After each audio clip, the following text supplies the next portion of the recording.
The Cape Fear is an incredible river. It's the largest river in North Carolina. It's the most diverse river in North Carolina. The ecosystem, the environment around here is important for lots of reasons. It drives our local economy. People come here to see this river. They come here to walk along the river on the Riverwalk. The river is the kind of heart and soul of this community.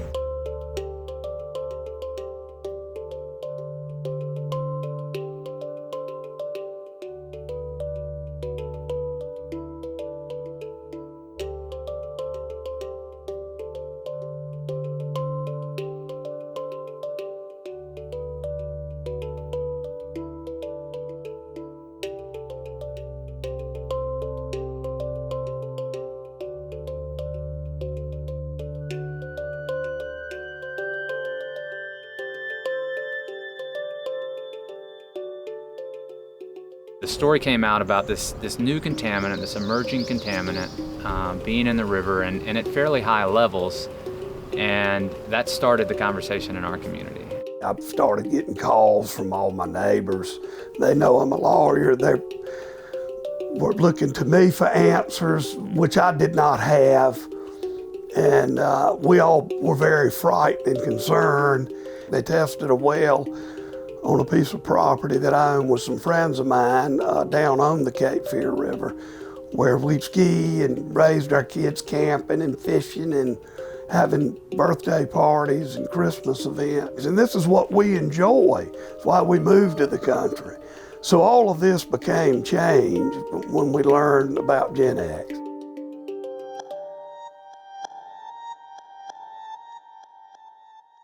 So Gen X is part of the family of perfluorinated, alkylated substances. And these are chemicals that have a lot of fluorine atoms on them, which gives them unique properties. And one of the unique properties is the non-stick properties that things like Teflon and Gore-Tex and Stainmaster, all those things that we love. It's a compound that replaced C8, which is a pretty well-known compound that was previously used to produce Teflon. And C8 was found to be very hazardous to human health, and as part of a huge settlement based on a lawsuit, companies phased out C8 and they replaced it, at least in DuPont and later Kenmore's case, they replaced that with Gen X. One of the key issues in understanding the risk assessment for Gen X and perfluorinated compounds is how long it remains in the body. And right now we have no information. But we're doing foundational research. I mean, we're developing the methods to analyze these newly identified chemicals. So there may be health consequences or there may be no health consequences, but until we can kind of quantify the levels, we can't go on and answer those next questions, because everybody's concerned about, I've been drinking this water, what does it mean? What does it mean for my children? What does it mean for my health?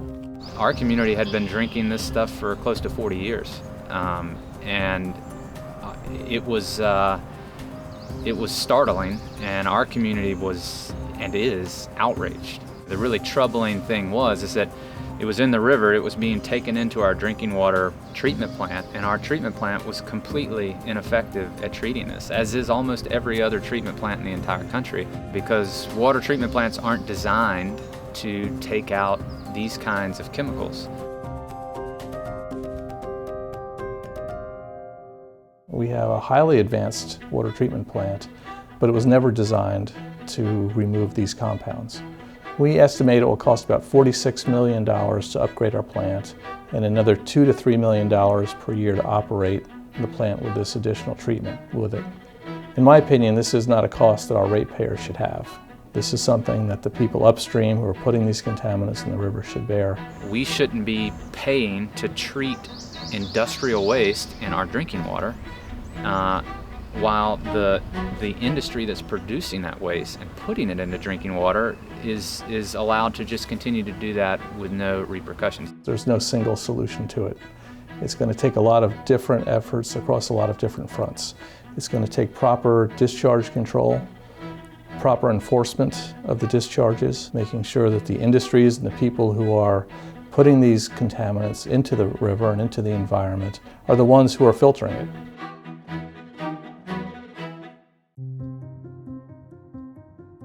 community is kind of terrified of what this means for our health and what this means moving forward if we can't get this stuff out of the water. You know, my wife worries about the effects. Our children were raised drinking that water. We drank water or drank tea, which is made from our water.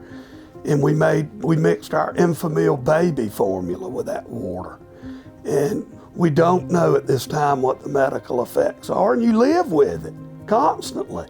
And I know there are things that our society uses, but is it really worth ruining sections of our state for that? And I say no.